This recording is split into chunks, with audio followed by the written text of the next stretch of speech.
Hi, Dion from Reflection Support Services here, and welcome to this EFT tapping on critical thinking, or thinking critically. So, taking full responsibility for our own well-being and repeating after me, let's go with that flow, and let's begin to tap. Even though I might be critically thinking, and I might be thinking about thinking, or overthinking, and my thinking is critical about how I think,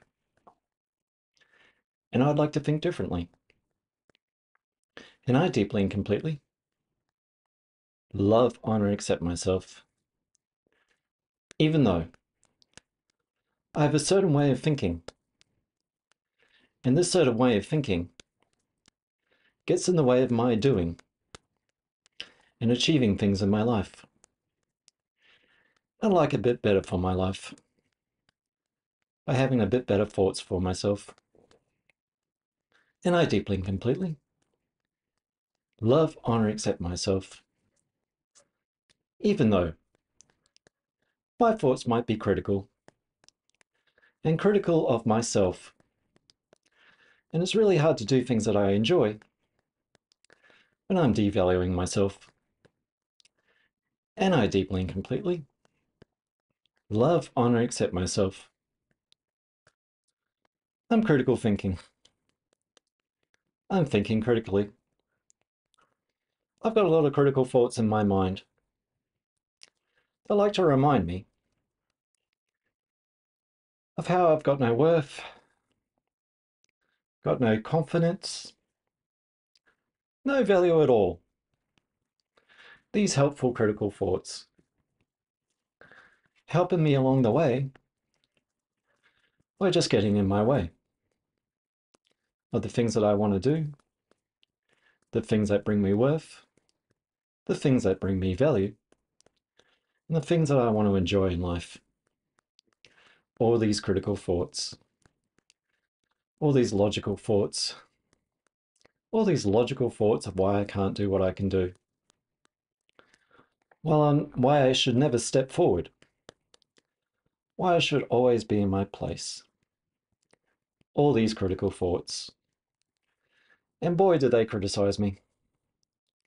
They really let me have it. They really put me in my place. And it's really hard to grow, even hard to grow confidence when I'm beating myself up. And I might have learned some things along the way from certain people or certain environments that fostered that development of this critical thinking.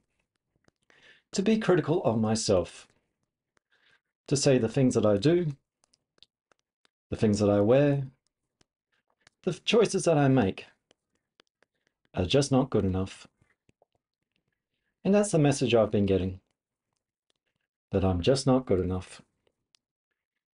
And in the absence of these voices, that echo chamber reverberates those same voices, that same message, that I'm not good enough. Because these are the things I've learnt of how to be critical of myself.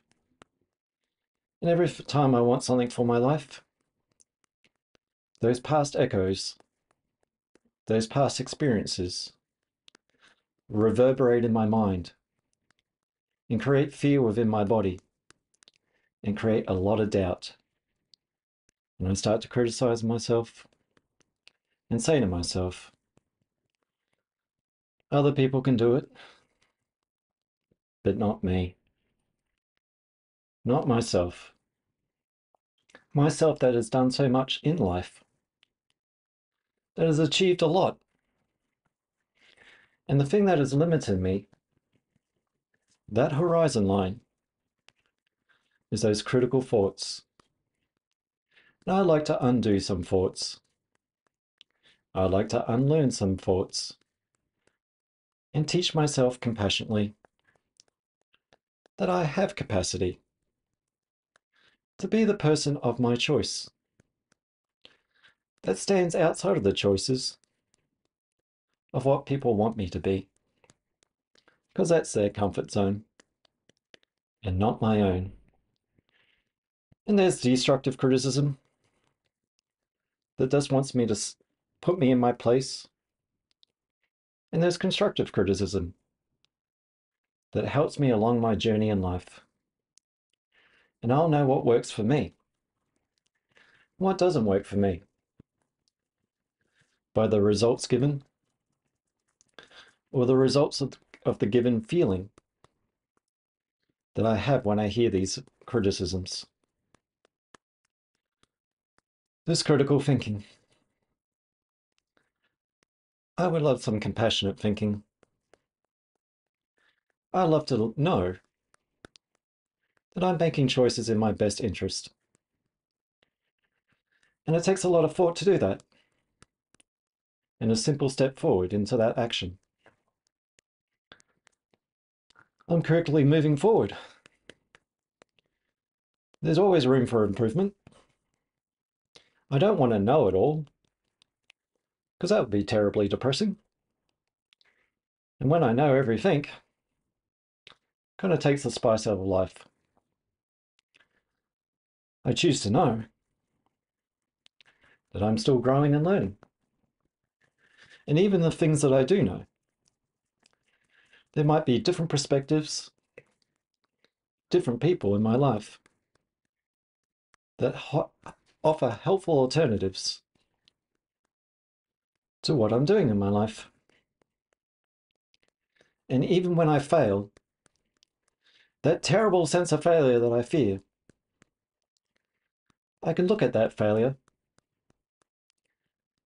as an attempt at success. I wanted to succeed in something, but something didn't quite work.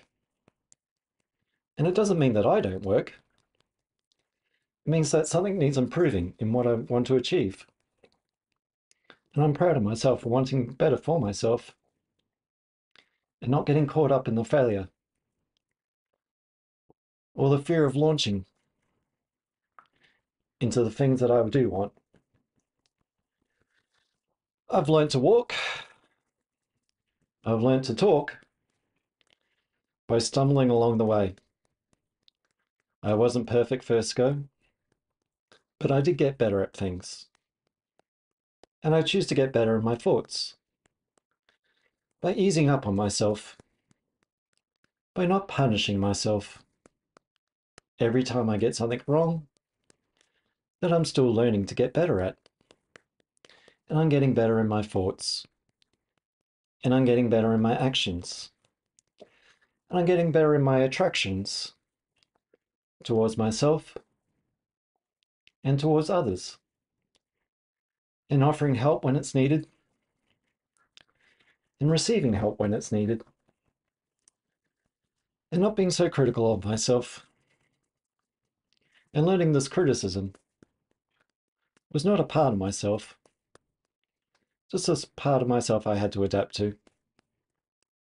And I choose to get back to my true self and my authentic self that truly wants the best for me and the best for others. And I'm connecting to that in mind, body, and spirit. And taking a full breath in and out. So, going a little bit more easier on ourselves as we learn to develop and grow new patterns of behaviors, new thought systems that better interact not only with ourselves, where we feel good about ourselves, but interacting with others that we feel good about that as well, and they feel good about us.